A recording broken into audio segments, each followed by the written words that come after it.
Y ahí venía. Un año estuve estudiando auxiliar de enfermería. ¿Dónde? Es un centro social. Ah, ok, ok. Creo que era del PRI, ya ni me acuerdo. Ok. Y ahí daban cursos. Y pues yo ahí fui. Estuve un año. Mi primer paso de la luz fue así como a los casi 14 años. Yo sentí que aprendí bastante bien, inyectaba vendajes, o sea, me gustó. Ahí fue mi primer acercamiento real. La maestra que yo tuve en ese momento también fue como alguien que me proyectaba, pues que era una cosa seria y era rígida, era ordenada, organizada, meticulosa y eso me gustaba de ella. Terminamos y bueno, pues con la novedad de que tiene que hacer servicio social. O sea, ya desde que estabas en el curso de auxiliar. Curso, o sea, servicio social 3 meses. ¿Más o menos cuántos años tenías ahí? Tenía como 14. Híjole, sí, bien chavita. 3 meses, ¿no?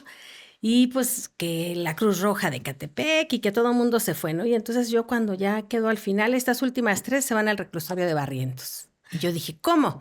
Sí, el reclusorio de Barrientos, pues llegó a mi casa y el conflicto después con la familia, ¿no? Mi papá, en esa etapa de su vida fue policía.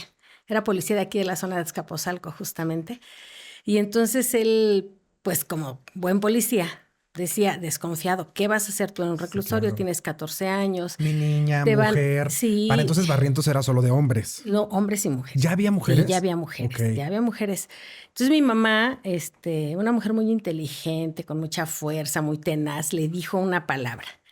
Si es un requisito de la escuela y ella lo tiene que cumplir, déjala. Ella sabrá que tome sus decisiones. Y mi papá pues respetaba mucho a mi mamá y entonces le dijo sí, pero... Y me empezó a advertir muchas cosas que iban a pasar, que me iban a querer manipular, que me iban a halagar. Él me dijo muchas cosas. Que te iban a querer enamorar. A enamorar así en concreto. Entonces yo pues lo escuché. Pero pues ya terminó la época ya de la secundaria, ya estaba en la preparatoria y yo fui a una preparatoria a la cual recuerdo con mucho cariño y que justo antes de empezar a grabar decíamos que sería muy interesante volver para contarles un caso de éxito. Yo me considero un caso de éxito de esa preparatoria. Una preparatoria por cooperación que está en Tultitlán, se llama Leona Vicario. Si alguien que me escucha estudia ahí, créanme que pasar por esa preparatoria te puede llevar a grandes destinos. Saludos a todos los de la Leona Vicario. Tuve la oportunidad de estar ahí, viví cosas muy bonitas en esa preparatoria, emotivas, de aprendizaje, me permitió crecer mucho. Pero en esa etapa, al mismo tiempo, iba al reclusorio de Barrientos. Saliendo de la prepa, me iba al reclusorio de Barrientos a hacer como el servicio, ¿no? ¿Qué pasa en tu, o sea, todo esto que te decía tu papá y de lo que te quería advertir, ¿era real? ¿O cómo fue tu experiencia ahí? ¿O más bien era su extremo cuidado por sus malas experiencias como policía? Pues yo creo que las dos cosas. Porque la verdad es que yo llegué al reclusorio de Barrientos y primero recuerdo muy bien que llegué con una amiga, María de los Ángeles se llama también, ella le tocó irse conmigo, era mi vecina, ella ya iba en el CCH y ya estaba por terminar y yo era más pequeña. Entonces, pues finalmente llegamos al reclusorio, y nos empezaron a decir, pasábamos como 4 puertas antes de llegar a la enfermería y después, y te iban revisando, ¿no? Tanto pues tú, tus cosas, que no llevaras cosas no permitidas dentro del reclusorio y llegabas a la enfermería.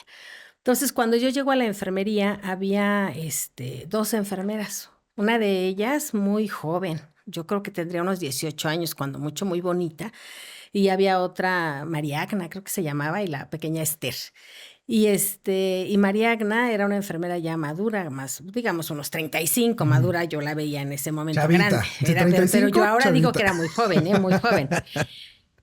Porque yo llevo apenas 36 años en la enfermería. Apenas, dice. ¿no? Y yo creo que todavía me falta un jovencita, cachito. Chavita. Entonces yo llego ahí y me dicen, pues, que la dinámica del reclusorio, de la enfermería del reclusorio, que tenía un médico y esas 2 enfermeras, no estaban nunca juntas. O sea, tenían turnos como diferentes, una de día, otra de noche y así. Entonces, pues, yo llegué a convivir con ambas, pero la dinámica era agarrar una cajita, poner los medicamentos sin clasificar, sin decir este es para Iván o este para... No. Llevábamos la cajita, íbamos con un custodio y íbamos a las celdas. Entonces era una cosa fuerte para mí en ese momento porque todos me gritaban. palomita, palomita, y entonces empezaban a gritar esa palabra, pero yo veía en sus caras lo que en ese momento no entendía qué era, pero me daba miedo, y hoy digo era lujuria, ¿no? Eran cosas pues feas. Yo llegaba, iba con el custodio, y llegaba y todos se me acercaban alrededor de mí y de la caja, y yo me sentía en peligro, pero era para robarme los medicamentos. Entonces, vieron que eso pues, se convertía en una cosa peligrosa. Y muy poquito tiempo después lo cambiaron. Y ya ellos iban a la enfermería.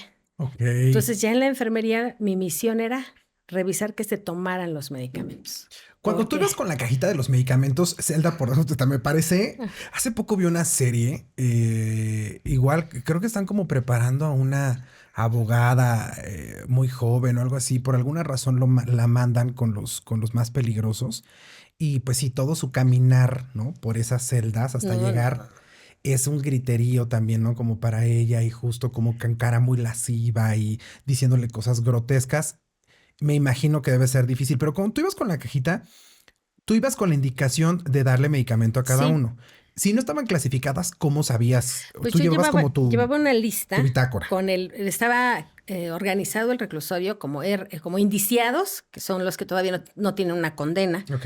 R1, R2, R3, reclusos 1, no residente, ¿no? Reclusos 1, reclusos 2, reclusos 3.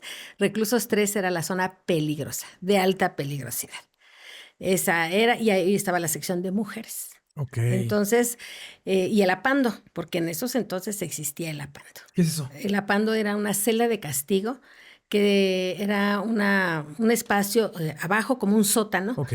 en donde dejaban a las personas y no les daba la luz, no les daba el aire, ahí dormían, ahí comían, ahí hacían sus necesidades y ahí nosotros solo íbamos y le dejábamos su medicamento. Ok. Era una celda de castigo cruel, la verdad. Sí, porque como la las gente, hemos visto en las películas. Sí, o sea, a mí me tocó verla y la verdad es que yo iba y traía una lista por sección. Entonces llegaba indiciados y ya pues le llamaba a las personas y en lugar de formarse, se arremolinaban hacia alrededor de mí. Pues eso la verdad sí me impactaba muchísimo. Pero pues ya se iban formando y yo les iba dando sus medicamentos y no podías tener el control de que se lo tomara, porque muchas personas, bueno, abre la boca, se lo dabas y le dabas agua y se lo tenía que tomar, pero muchos lo guardaban bajo la lengua, lo sacaban y lo vendían, porque mezclando un medicamento con otro podían potenciar su acción y ellos sabían eso. Sí, saben mucho de cómo manejar sus adicciones, ¿no? Así es. Entonces, pues, eso fue, creo que para mí llegando, lo más impactante fue eso, el sentir la presión de la cercanía de esas personas, que además, el custodio se encargaba de que no te tocaran y de que no estuvieran tan cercanos a ti, pero pues era imposible que yo pudiera ver las manos de todos porque me robaban medicamentos. Y finalmente ya regresamos a la enfermería y era el momento más difícil para mí.